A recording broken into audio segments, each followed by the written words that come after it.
तो power BI के अंदर सिंपल पाई चार्ट हम कैसे क्रिएट करते हैं? तो यहाँ पर हमारा है पाई चार्ट, इसके ऊपर हम क्लिक करेंगे।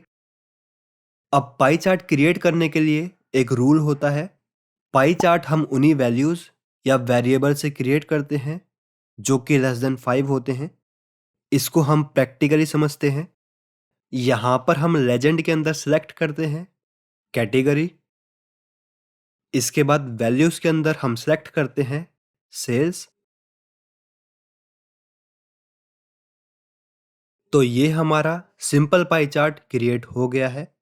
यहाँ पर हम देखेंगे ये हमारे लेजेंड्स जो हमारी कैटेगरीज हैं वो यहाँ पर हमको शो हो रहे हैं। टेक्नोलॉजी, फर्नीचर और ऑफिस सप्लाईज। चार्ट के अंदर हम देखेंगे इन कैटेगरीज के हिसाब से जो हमारी सेल्स हैं उनकी वैल्यूज प्लस जो उनकी परसेंटेज है वो यहाँ पर हमको शो हो रही है।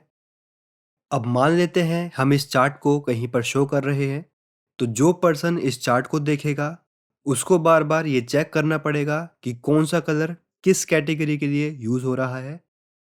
इसके सॉल्यूशन के लिए हम क्या करेंगे, ये जो कैटेगरी हमको यहाँ पर शो हो रही है ये यहाँ पर शो ना होकर वैल्यूज के साथ ही कैटेगरी हमारी शो हो, इसके लिए हम फॉर्मेट के ऊपर आएंगे। यहाँ पर ऑप्शन है डिटेल लेबल्स। यहाँ पर क्लिक करते हुए इसको हम एक्सपेंड कर लेंगे। अब यहाँ पर ऑप्शन है लेबल कंटेंट्स। यहाँ पर हम सेलेक्ट करेंगे और डिटेल लेबल्स। तो जो हमारी कैटेगरीज हैं वो यहीं पर हमको शो होने लगेंगी। यहाँ से इन डेटा लेबल्स का हम साइज बढ़ा लेते हैं।